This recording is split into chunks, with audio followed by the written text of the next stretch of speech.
Noël Le Graët est visé par une enquête pour harcèlement moral et sexuel, après le témoignage d'une femme l'accusant d'un comportement jugé sexiste. Le président de la Fédération française de football, FFF, mis en retrait de ses fonctions, a réagi via un communiqué transmis à l'AFP, ce mardi 17 janvier 2023.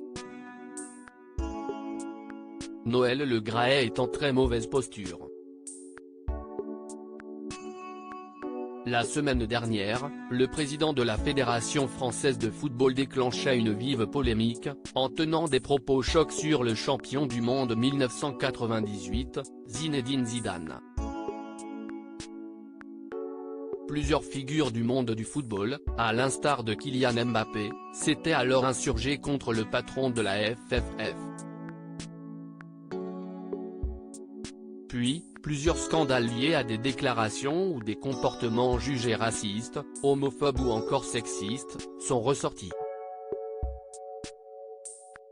Une enquête pour harcèlement moral et sexuel a été ouverte lundi 16 janvier 2023 contre Noël Le Graët, a indiqué le parquet de Paris, relayé par l'AFP.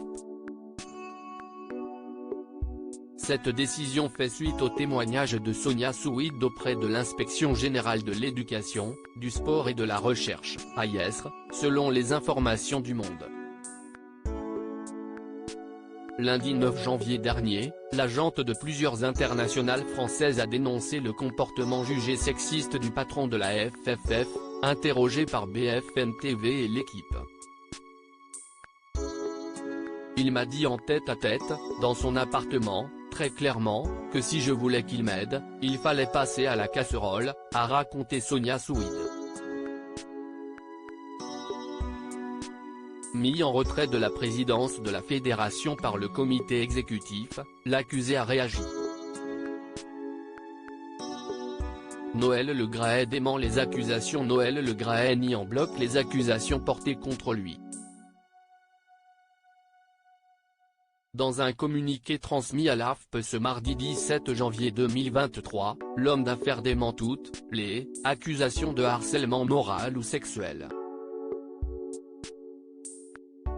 Dans ce document envoyé par ses avocates, le chef d'entreprise de 81 ans s'étonne d'apprendre par voie de presse l'ouverture de cette enquête, et dénonce les nombreuses interférences et pressions politiques qui émanent, selon lui, de la ministre des Sports Amélie Oudéa-Castéra dans le cadre de l'audit lancé par le ministère. Affaire à suivre.